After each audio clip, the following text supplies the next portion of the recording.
이 시편 102편은 누가 어떤 모습으로 기록됐는가는 구체적인 것은 잘 볼 수는 없지만은 한 가지 아는 것은 지금 현재 시편 기자가 굉장히 고통을 받고 있다.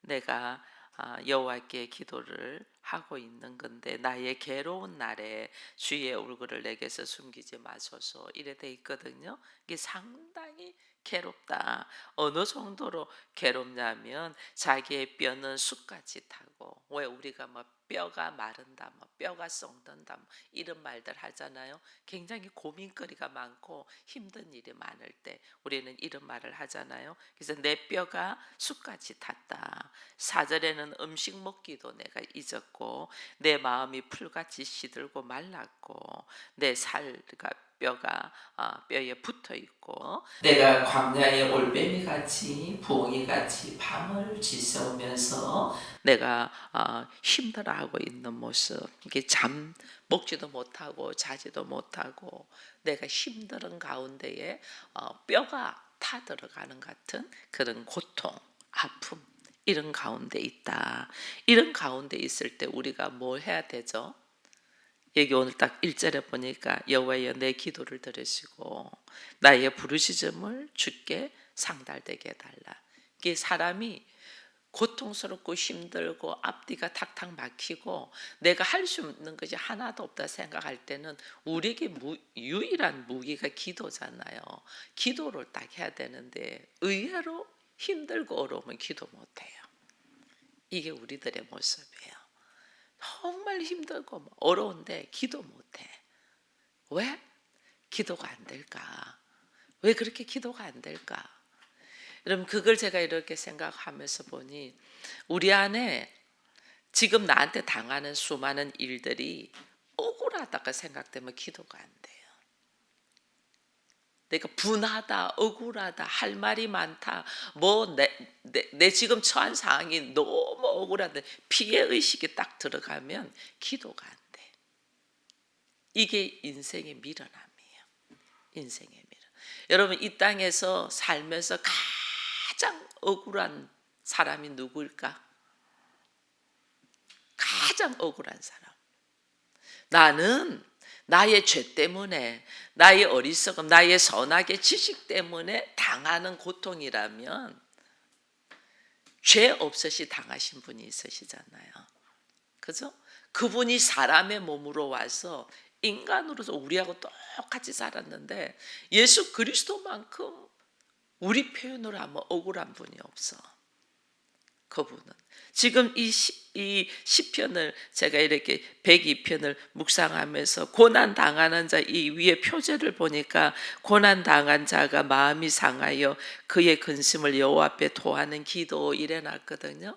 우리 모두 다 고난 당할 수 있고 아플 수 있고 힘들 수 있고 억울할 수 있고 말할 수 없는 고통 속에 있을 수 있어요.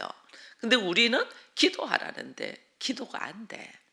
오히려 기도 안 하고 막 자기 마음을 위로하고 자기를 뭐 이렇게 기분을 풀어주려고 한 그런 방향으로 막 나가려고 하지. 하나님 앞에 이 고통을 토해내는 뼈가 지금 타 들어간다 했잖아요.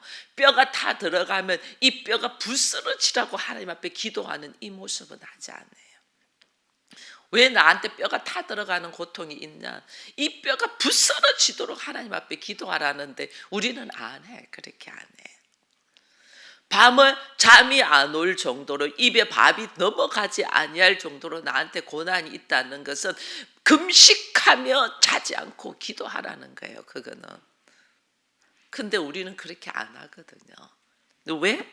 내가 억울하다는 거지. 내가 부모만 잘 만났어도 내가 이렇게 안 됐어. 내가 남편만 잘 만났어도 내가 이렇게 안 됐어. 내 환경만 좋았어도 내가 이렇게 안 됐어. 그때 내가 공부만 했어도 이렇게 안 됐어. 막 이런 것들이 나를 억울함으로 막 피해의식 속으로 막 밀어넣는 거예요. 그러니까 기도 안 하고 오히려 어떻게 하면 나를 채우고 나를 위로하고 나를 세워줄 것을 찾는 거야. 그러니까 삼천포로 빠지지. 잘못된 길로 빠지는 거야. 내가 뼈가 타 들어갈 만큼 고통이 있고 음식을 못 먹고 죽을 만큼 아픔이 있다는 것은 그 이상의 하나님을 찾아라는 거예요. 하나님을. 근데 그렇게 하지 않아. 근데 이 땅에서 우리하고 수준이 다르게 억울하신 분, 우리로 따지면 억울하신 분, 하나님이시면서 모든 보좌를, 모든 권세를 내려놓고 죄인을 위하여 이 땅에 오셔서 너희를 위하여 왔는데 오히려 그들이 나를 죽여. 그죠?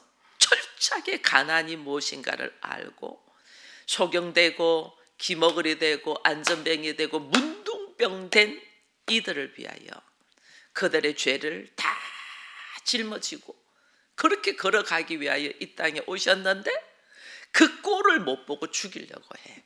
사람들이. 십자가를 앞에 딱 두고 예수님께서 기도하잖아요.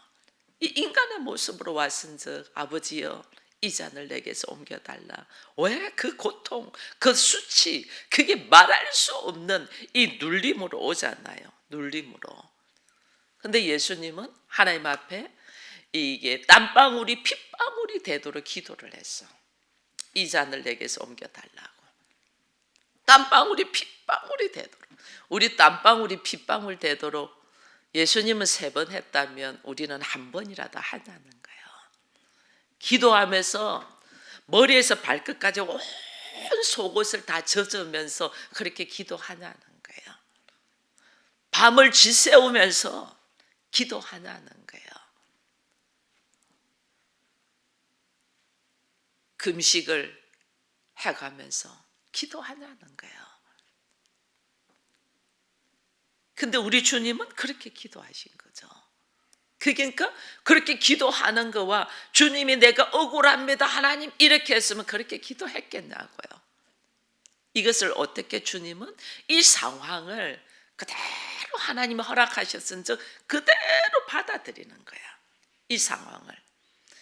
지금 우리에게 놓여있는 이 상황을 그대로 그걸 받아들이는 자와 그것이 억울하다고 원망하는 자는 하늘과 땅 차이로 그게 달라요. 과거에 우리 제 형제가 딸 6에 아들 2이에요. 큰언니가 결혼할 당시는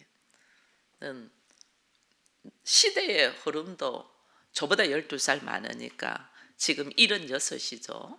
76인 우리 언니가 그 24살 때 결혼할 당시는 그게 50년이 넘은 그거죠.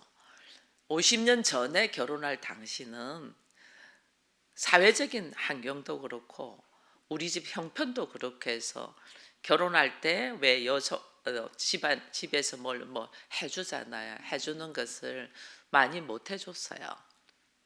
그것도 언니의 입장에 볼 때는 많이 못 해줬죠. 그러나 우리 아버지는 형부의 직업부터 시작해서 집도 다 마련해주고 다 해줬거든요.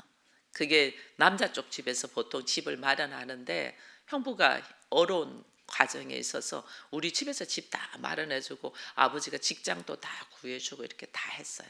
그런데 둘째 언니가 결혼하고 셋째가 결혼하고 넷째가 결혼하면서 보니까 시대도 달라지고 집안도 달라졌잖아요. 이렇게 동생들 결혼한다면 이렇게 나한테는 안 해준 것들을 많이 해주거든. 그 엄마한테 늘 하는 게 왜 나한테는 안 해줬는데 쟤들한테는 해주나. 그러니까 엄마가 그 언니 다른 언니들 결혼시키면서 왜 가전제품들 해주잖아요. 해주면서 큰언니가 그러니까 큰언니도 또 해줘. 큰언니도 해줘. 5째 언니 결혼할 때는 또 달랐어. 시대도 다르고 또 요즘 전자제품도 다르고. 그게 또 그 언니 못 받은 거 이 언니한테 해주는 거 또 해달라고 또 해줘. 계속해서. 제가 결혼할 때 저도 저 반대하는 가운데 결혼했잖아요. 반대하는 가운데 결혼해서 우리 엄마가 너 물 한 그릇 주는 것도 아깝다고 가려면 네 마음대로 가 이렇게 했거든요. 신경 하나도 안 썼어요. 엄마가 너 가고 싶으면 네 마음대로 가. 아무것도 안 해줄 거예요. 물론 신경을 안 쓴데도 부모는 바리바리 하죠. 바리바리 하는데 그래서 제가 어떻게 했냐면 결혼 자금을 내어놨어요. 제가 결혼 자금을 전체 결혼하는데 경비가 얼마 드냐. 그래서 거기에서 결혼 자금을 제가 가지고 있는 돈에서 뚝 떼어가지고 이거 가지고 제 결혼을 해달라고 했어요. 그거를 우리 언니가 알까 모를까? 들었죠? 그러면 언니도 결혼 자금 내놔야지. 언니의 그 공식과 방식과 상식이면. 그때부터 입이 싹 닫아졌어요. 뭐 안 해주고 뭐 안 해주고 이게. 근데 제가 결혼 자금을 뚝 떼어 내놨으니까 아무도 결혼 자금을 그렇게 내놓지 않았거든요. 근데 저는 결혼 자금 거의 다 냈을 거예요. 제가 거의 다 뚝 내면서 그렇게 하고 또 결혼해서 오면서도 제가 하는 것이 있어 학원 하는 것이 있어 학원에 대한 전세 보전금이 있었어요. 전세 보전금은 엄마한테 받아서 날 키워줘서 고맙다고 엄마 쓰시라고 전세 보전금을 제가 엄마한테 다 드리고 왔어요. 그렇다고 내가 넉넉해서가 아니에요. 학생하고 결혼하면서 먹을 것도 없는 상태에 결혼하는데 딱 다 드리고 왔어요. 그것을 다 드리고 그걸 언니가 다 들었을 거 아니에요. 그때부터 왜 나한테는 해주지 않냐는 말을 딱 멈추더라고요. 그때부터 이게 뭐냐 피해의식이에요. 피해의식. 다른 사람이 더 하는 거에 대한 것은 못 받은 거에 대한 피해의식이 쫙 있으니까 계속 말하는 거예요. 계속. 그게 세월이 저하고 언니하고 12년 차인데 12년이 지나갈 때까지 10년 이상을 계속 말해. 엄마를 힘들게 하는. 그게 우리 인생이에요. 내한테 피해의식이 딱 그걸 그대로 인정하고 감사하면서 살면 그의 감사로 통해서 내가 걸어갈 길이 보이는데 그걸 보지 않으면 이렇게 되는 거예요. 오늘 여기 억울하게 눌려있는 뼈가 마르고 먹을 음식이 없고 먹을 수가 없고 밤을 쥐새우면서 올빼미같이 사람들을 나를 비방하는 것이 대항하고 밑을 뜨고 낯뜨듯이 덤벼들 만큼 내가 너무 힘든 상황에 있을 때 하나님은 나한테 뭐 하라고 하는 거예요. 하나님은 우리 예수 닮기를 원합니다. 예수님은 세상에 누구보다도 억울하신 분인데 그분 뭐 하셨냐는 거죠. 땀방울이 핏방울 될 만큼 모든 것을 끊고 3번을 기도했잖아요. 그거는 뭐 말할 수 없는 우리가 일반적으로 하는 기도 하나님 이거 기도 몇 번 하다가 응답 안 되면 꺼내버리니 이거 기도라고 할 수 없어요. 나의 문제 속에서 정말 나를 누리고 있고 내 삶 속에서 내가 여기서 새롭게 세워지기 위하여 하기 위하여 할 때는 이게 내가 어떤 존재인가 이 몸이 흙에 와서 흙의 존재가 하나님의 생기가 들어와서 내가 오늘 생명이 되어서 하나님과의 관계를 할 수 있는 하나님의 자녀가 된 이 모습을 딱 생각하면 나의 이 선악의 지식으로 있는 이것이 부스러지고 의개지고 죄가 되기까지는 기도할 수 있어야 돼요. 그 기도를 해야 되는데 우리는 그런 기도 안 해.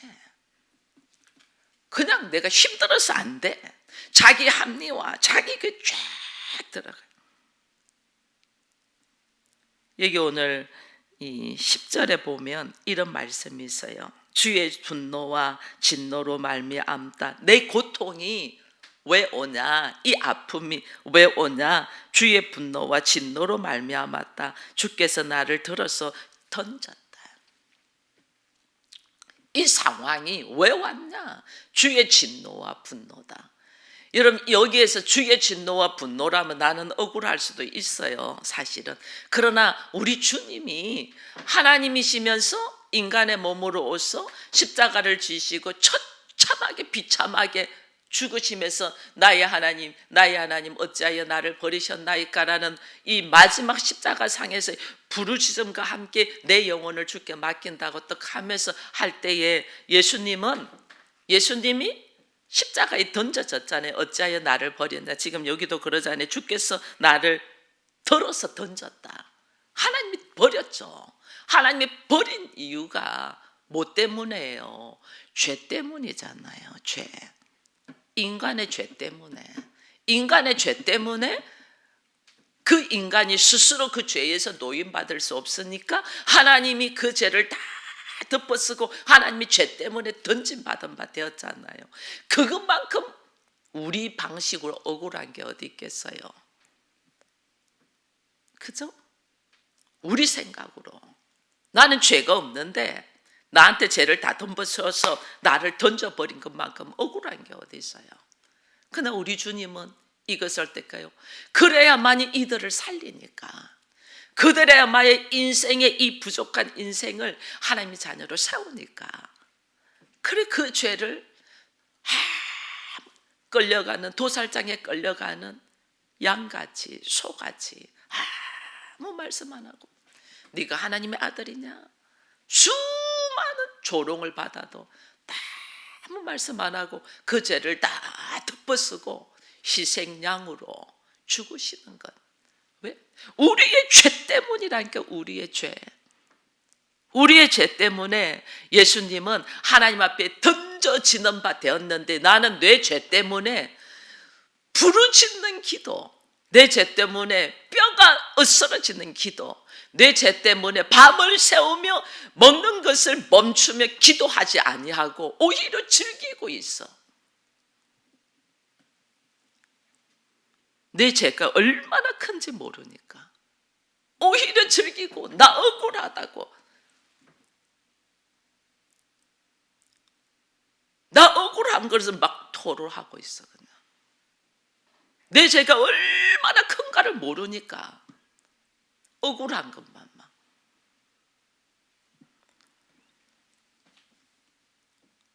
오늘 10절에 주의 분노와 주의 진노로 말미암아 내가 들려서 던진 바 되었다.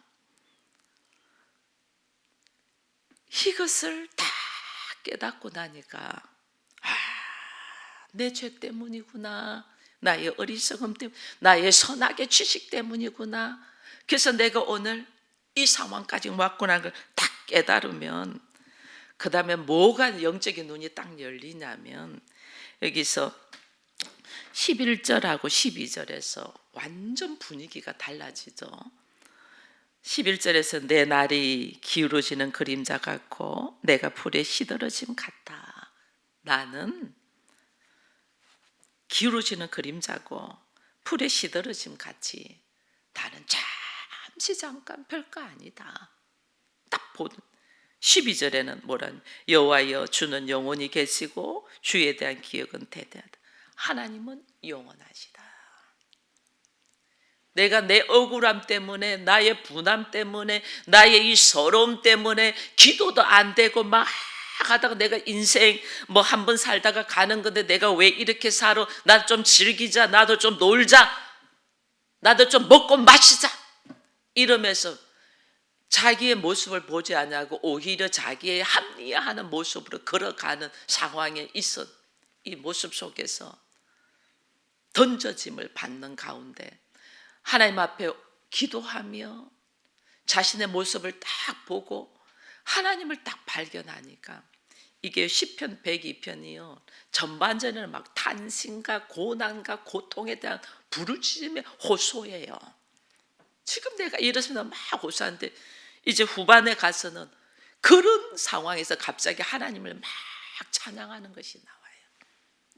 사람이 어떻게 이렇게 될 수 있어요?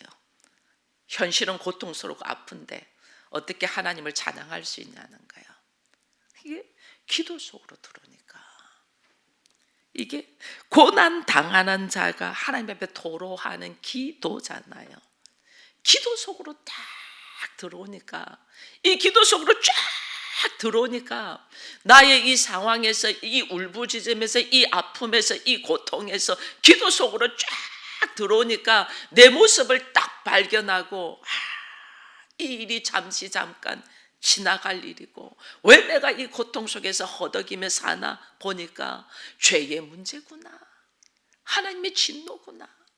원래 인생이 우리가 하나님의 저주 안에 있잖아요.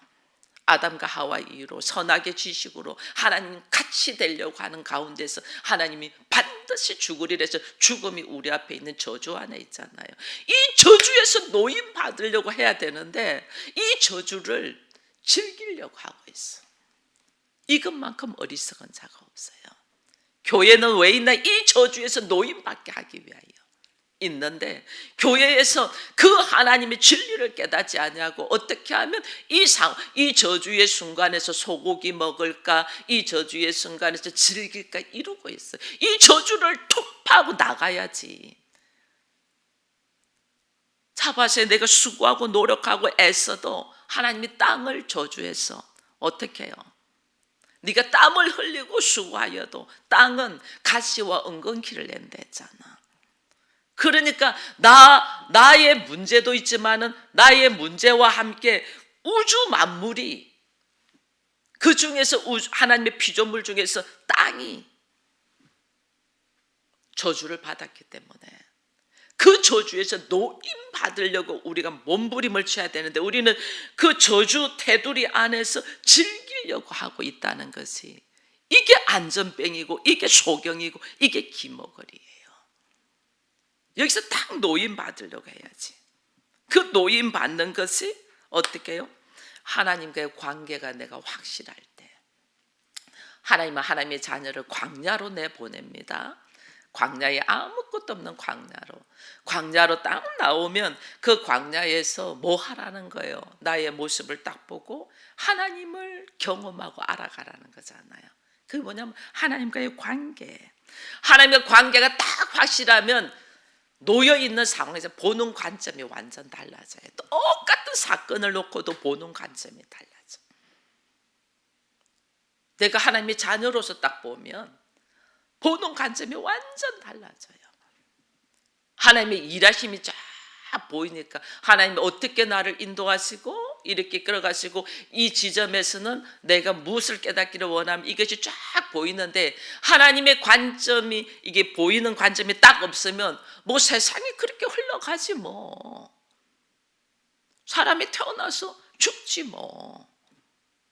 결혼하고 애 놓고 직장생활 하다가 늙어서 죽지 뭐. 인간의 관점에서 보는 거죠. 내가 뭐 구태여 노력하고 수고하지 않아도 뭐 그렇게 다 가는 거 아니에요? 이렇게 된다니까요. 이게 관점, 보는 관점이 딱. 근데 하나님이 나와 함께하는 자와 함께하지 않는 자의 모습이 딱 그렇게 달라져요. 내가 막 노력한다고 해도 안 되잖아.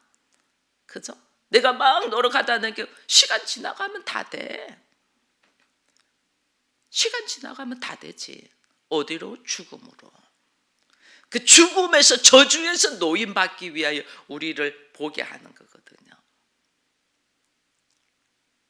우리는 이 생물체를 보면서도 그걸 알아야 돼요. 저는 지금 여기 교회에서 화초를 피우잖아요. 스투키를 이렇게 키워요. 여러분 봐서 알 거예요. 스투키 키우는데 스투키가 새끼를 많이 낳아요. 근데 스투키는 이거는 물을 많이 주면 안 되잖아. 가습되면 안 되니까. 그래서 물을 잘 안 주는데 새끼들이 막 나와. 근데 새끼들이 잘 자라. 그래서 뭐 새끼 낳네 하고 이것들 잘 자라네 하고 놔뒀더니 그냥 내버려 뒀어요. 내버려 뒀더니 어떻게 됐냐면, 새끼가 자라기 위해서 어미가 지 몸에 가지고 있는 수분을 새끼한테 다 주고, 우리 눈에는 안 보이는데 땅 속에 묻혀 있는 스투키의 그 속에 있는 수분을 새끼를 키우기 위해서 다 주고 자기는 말라 죽어 가고 있는 거예요. 그래서 제가 새끼하고 어미하고 다 떼줬거든요. 다 떼줬더니 새끼는 다 자라. 새싹은 전부 다 자라. 어미는 이미 많은 수분을 빼주기 때문에 옮겨줘도 말라서 다 죽더라고요. 이런 식물도 그래요. 여러분, 우리 알잖아요. 연어가 거슬러 올라가는 거, 강물을 거슬러 올라가는 거. 우리는 뭐 그거 자연의 이치다 생각해서 뭐 거슬러 올라가지. 곰한테 잡혀 먹고 올라가서 새끼 놓고 결국은 새끼의 밥이 돼서 죽잖아요. 우리는 그냥 그게 자연의 이치다 이렇게 그냥 자연스럽게 알 수 있어요. 근데 하나님의 놀라운 진리가 이 안에 다 있는 거예요. 하나님의 나라의 공식, 이걸 깨닫기 시작하면 모든 이 풀 하나도, 그런 생물 하나도 보는 관점이 막 달라져요. 그리고 그것을 내 삶 속에, 인생의 삶 속에 딱 접목시켜서 보면 내가 어떻게 살아야 되는가가 막 보여요. 근데 우리는 그 하나님을 발견하지 못하고 하나님의 나라의 공식과 그 방식을 모르니까 그냥 인생이 그렇지, 자연의 이치가 그렇지, 세상이 그렇지 이러고 끝나는 거예요.